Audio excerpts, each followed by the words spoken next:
The recent elections also feel like a cultural tipping point towards once again prioritizing speech. So we're going to get back to our roots and focus on reducing mistakes, simplifying our policies, and restoring free expression on our platforms. We're going to work with President Trump to push back on governments around the world that are going after American companies and pushing to censor more. Now look at these big tech companies running away with their tail between their legs because Trump won the election. Now your party lost, and now Trump is actually going to start doing something about the censorship that's on these big social media platforms. You guys want to cave in and bow the knee. Now these big tech companies can't just say, oh, we're a private company. We can do whatever we want. This is a big W for the First Amendment.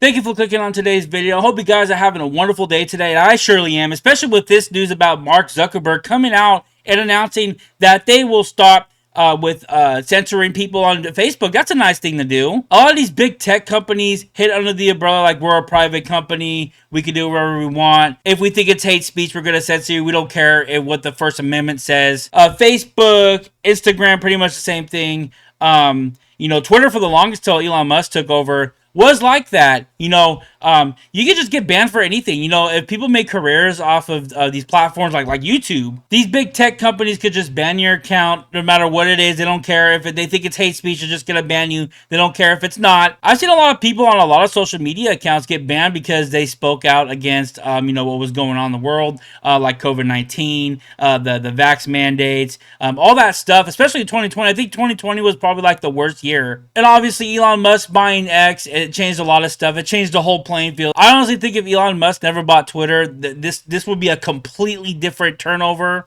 for social media in itself. But I wanted to react to a video that good old Mark Zuckerberg dropped today, actually, this morning. And I wanted to react to it because now he's stepping back and he looks like he's actually he's so goofy looking. I'm sorry, guys. I'm sorry. And yes, good old Mark Zuckerberg has a conscience and actually doesn't want to censor freedom of speech. That's what we're told. I think he's doing it because he doesn't want his platform to get destroyed by the Trump administration that's coming up. Because I heard that the Trump administration, they're going to go up to a bunch of social media platforms and say, hey, you like censoring people, and guess what? We don't like that. We're going to do something about it now. So if you don't think this election didn't do anything and it's just still going to be the same, you are sadly mistaken. There's going to be... there's already changes. He's not even president yet, and wars have ended.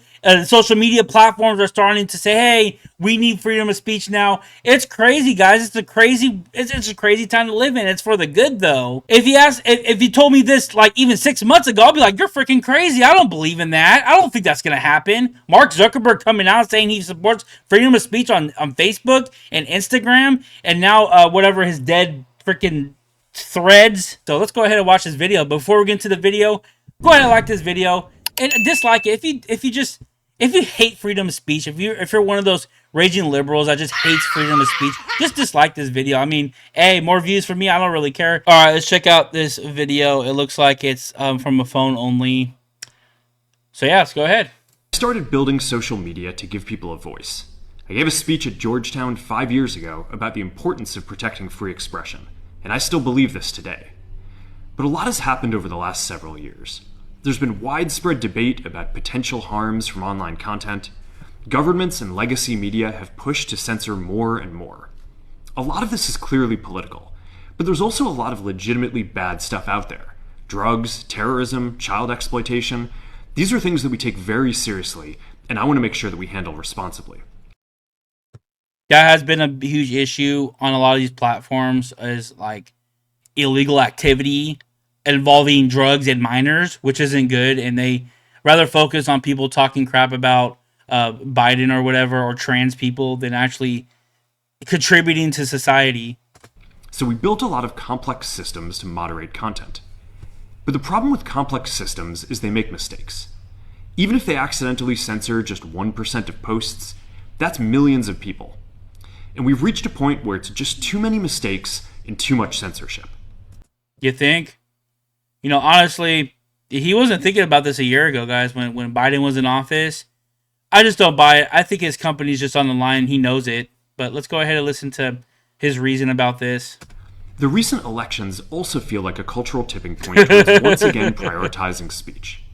So we're going to get back to our roots and focus on reducing mistakes, simplifying our policies, and restoring free expression on our platforms. I take it back. He kind of looks better with his hair. He should just never shave his head ever. He should just grow his hair out completely. Like, he should be to his shoulders. A little fashion tip for Mark here. More specifically, here's what we're going to do. First, we're going to get rid of fact checkers and replace them with community notes similar to X, starting in the US. That's so funny how he's taking notes from freaking Elon Musk, and it's funny because all these people, I remember, all these people said, "Oh, Twitter's gonna fail. Elon Musk isn't gonna save anything. He's already going down the drain with Twitter, and he's not gonna do anything to stop it." Look, yeah, he might have lost money at the moment, but look at it now. It's influencing other accounts or other big platforms. It's crazy. After Trump first got elected in 2016, the legacy media wrote nonstop about how misinformation was a threat to democracy. We tried in good faith to address those concerns without becoming the arbiters of truth.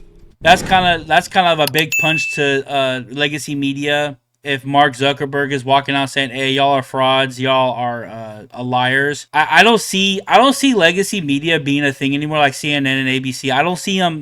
I just don't see it no more. There's a lot of private news organizations like the Daily Wire that go out there and actually are on foot giving out these reports that are accurate and true. But the fact checkers have just been too politically biased and have destroyed more trust than they've created, especially in the US. So over the next couple of months, we're going to phase in a more comprehensive community notes system. Good. Second, we're going to simplify our content policies and get rid of a bunch of restrictions on topics like immigration and gender that are just out of touch with mainstream discourse. There's a big culture change, guys. If Marky here is sitting here saying, "Hey, we shouldn't attack people for misgendering a trans person because that's kind of a waste of resources from real stuff in life," that's a good sign. That's a great sign. What started as a movement to be more inclusive has increasingly been used to shut down opinions and shut out people with different ideas, and it's gone too far. Yep. So I want to make sure that people can share their beliefs and experiences on our platforms. Third, we're changing how we enforce our policies to reduce the mistakes that account for the vast majority of censorship on our platforms. We used to have filters that scanned for any policy violation. Now we're going to focus those filters on tackling illegal and high-severity violations. Good. And for lower severity violations, we're going to rely on someone reporting an issue before we take action. I just can't believe that he's saying this. This is actually coming out of Mark Zuckerberg's mouth. This is crazy, guys. This is insane. I wonder if the CEO of YouTube will step out and say something like this. I guarantee it. Mark my words. If YouTube does it too, I'm gonna make a video about it too. I guarantee the CEO of YouTube is gonna step out and say something about this too, because YouTube be doing some shady stuff too. The problem is that the filters make mistakes, and they take down a lot of content that they shouldn't. So by dialing them back, we're going to dramatically reduce the amount of censorship on our platforms. We're also going to tune our content filters to require much higher confidence before taking down content. The reality is that this is a trade-off. It means we're going to catch less bad stuff, but we'll also reduce the number of innocent people's posts and accounts that we accidentally take down. Good. Fourth, we're bringing back civic content. For a while, the community asked to see less politics because it was making people stressed. So we stopped recommending these posts. But it feels like we're in a new era now, and we're starting to get feedback that people want to see this content again. So we're going to start phasing this back into Facebook, Instagram, and Threads while working to keep the communities friendly and positive. And that's a big issue too with all social media platforms. It kind of puts you in like an echo chamber. I think that's what he's talking about. Like for me, if I go on Twitter, I'll see a lot of stuff about conservative stuff. Once in a while, I'll see like a bunch of liberal stuff on there. So I think that's good to kind of see both sides of the aisle. I think that's what he's talking about here. It's kind of like, we're not going to be pushing what you want to see all on your platform all the time. We're going to actually have a more open platform with both views, which is actually really good. So that's a big step for Facebook, because they ain't known for that. Fifth, we're going to move our trust and safety and content moderation teams out of California and our US based content review is going to be based in Texas. As we work to promote free expression, if Mark is leaving California to go to Texas, what are you doing, Newsom? You're losing everybody. All these big tech companies are going to Texas. It's crazy. I might move to Texas, y'all.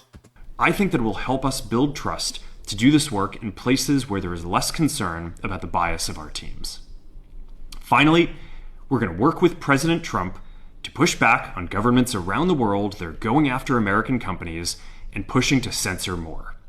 The US has the strongest constitutional protections for free expression in the world.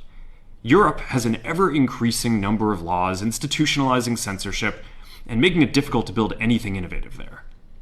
Latin American countries have secret courts that can order companies to quietly take things down. China has censored our apps from even working in the country. No, the only way that we can push back that's not a shocker on this global trend is with the support of the US government. And that's why it's been so difficult over the past 4 years when even the US government has pushed for censorship. By going after us and other American companies, it has emboldened other governments to go even further. He's admitting that the government was going after him the last 4 years. He's literally saying that the Biden administration was going after him. Bro, if people in the current government before Trump takes over does not get thrown into prison, Trump isn't doing his job. I want to see these freaking politicians go straight to prison. These people need to go to prison, y'all. For not just moral stuff, like morality wise, but just legal wise. This isn't legal. This has to be an illegal thing to sit here and censor everybody and push these companies to do it. But now we have the opportunity to restore free expression, and I am excited to take it. It'll take time to get this right, and these are complex systems. They're never going to be perfect. It's not a complex system, bro. Just freaking let people speak about what they want to speak about, as long as it's not inciting violence on other people. And I'm not saying to call a trans person and misgendering them. I'm talking about, like, freaking let's go, unalive all the Jews or something like that. Just something off the top of my head that seems to be still an issue in this country. There's also a lot of illegal stuff that we still need to work very hard to remove. But the bottom line is that after years of having our content moderation work focus primarily on removing content, it is time to focus on reducing mistakes, simplifying our systems, and getting back to our roots about giving people voice. I'm looking forward to this next chapter. Stay good out there, and more to come soon.